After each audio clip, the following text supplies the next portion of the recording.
This is my report. It's all about the ecosystem. Okay, when we say ecosystem, it is a community of organisms interacting with one another as well as with their non-living environment. Okay, when we say ecosystem, that they are living organisms and non-living that interacting with each other. And narang example image sa ecosystem. Diba, kung sa itong mga observe, diba, na yung mga trees, water, sun, animals, and more. Okay. Ngayon ganit tao, living organisms, mali siya tong animals, fish, insects, plants, and more. Okay. Ngayon po tao, non-living, mali siya tong the soil, water, sunlight, air, and more. Okay, muna siya ang living organisms of non-living. Okay, there are two components of ecosystem. The first is biotic component. The first is biotic component, and the biotic components means bio means life. There are three factors of biotic. The first is the producers. Okay, producers or autotrophs can produce their own food from simple and organic. Okay, when we say autotrophs, mali siya tong mga mabuhi pinaagi sa water, air, o sunlight. Atong mabuhi lang sila pinaagi atong mga mga non-living. Okay, mayroon tao, the second factor of biotic is the consumer. Consumer or heterotrophs, as they cannot produce their own food through photosynthesis or other inorganic process. Okay, mayroon tao consumer, mali siya itong mga organisms na, or kailangan pa siya providean og mga food kay dili sila ka-provide sa ilang kaugalingon nga food. So, like animals, di ba, kailangan pabahugan ang animals kay para mabuhi. Iparehas sa producer nga sunlight o water lang ang ilahang kailangan, mabuhi na sila. Kung talang ang consumer, kailangan din siya o katagan o food para mabuhi. There are three primary of consumer. The first is herbivore, an animal that feeds on plants. Okay. When tag herbivore, katong animals nagakaon lang og mga plants. Like example is goat. Diba? Goat, ang ginakaon lang is plants. Cow, horse, elephants, and more. Then the secondary is the carnivore. Okay, when we say carnivore, an organism that eats mostly meat or the flesh of animals. Okay, ang carnivore is ang ginakaon lang po is more on meat. Meat o mga gagmay nga animals. Wala siya kung mga carnivore. Like, example is lion. Di ba? Ang ginakaon sa lion is meat, more on meat. Example po sa carnivore is bang shark. Diba? Ang ginakaon sa shark is gagmay nga isda. Lion, ginakaon po sila og meat, more on meat po ilang ginakaon. The tertiary or omnivore. An animal or person that eats food of both plants and animals origin. Okay, mali siya tong kita. Example is kita. Diba, ang ginakaon natin is plants o animals gakaon to betana. Mula siya ang omnivore.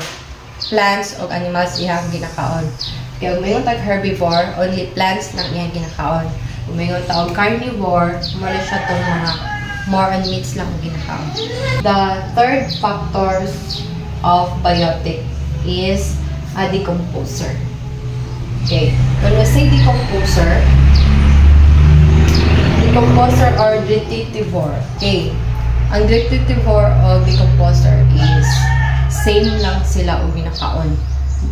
Like example, ilang ginakaon is like dead plants o dead animals. Mao lang na ilang ginakaon. Pero ang kalahian nila is lahi ilahang pinaagi sa ilang pagkaon. Okay, may mga tao this decomposer is organisms that break down dead matter. Okay. Ato ni siya tong, like, example na is fungi or bacteria. Diba? Gagmay mo kay ni sila. So, ilahang pinaagi sa decomposer ani is, ilahalang tunawon bitaw ang ilahang mga food. Wala ilahang paagi silang pagkaon. May mga retritivore organisms that eat dead organic matter. Okay. Example aning is small animals or insects. Diba? Kaya mga insects or animals. Makita ba natin sila saan yun nila pagkaon. Makita yun na ito ba nga makuhaan ilahang mga kaon. Di mo kunin sila para sa decomposer na katong dugay kayo nila tunawon. Bali tunawon lang nila. Mula ilahang kalahian sa decomposer o retritivore. Okay. This is the example of primary consumers. As a producer, the primary consumer, the secondary consumer, the tertiary consumer. Okay. Si producer, kauno ni primary.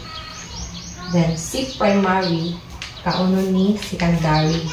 And the secondary is kauno ni tertiary. Tapos kasi bukan kay tertiary. Dili. When ito tertiary, kung mamatay ni siya, di ba, kinsa man mukhaon? Di ba, kay si decomposers. Muna siya ang mukhaon. Bacteria. Then, kung ni bacteria, makuha na po ito siya into fertilize para makuha na po siya to producer. Magamit lang siya po ni producer. Diba ka nang naadibali sila yung ambag sa ilang mga ano ba. Bali, siya manginabang sa ako at tapos ako manginabang sa iya ha. Anak dito. And the second component of an ecosystem is the abiotic component. Okay, when we say abiotic is A means without life or non-living. Okay, there are the factors of abiotic. First is water, second is light, third, air, the fourth, minerals, the fifth is soil, and the lastly is temperature. Okay, di ba? Muna siya ang mga kailangan po nato sa ato ang ecosystem. Okay, o wala na sila, dili tama, buhi diri Then, kailangan ang biotic o abiotic is naa dyan na silang bubang, balance dyan na sila para matawag natin siya o ecosystem. Then, there are two types of ecosystem. The first is terrestrial ecosystem. Okay, when we say terrestrial ecosystem, this is found on land.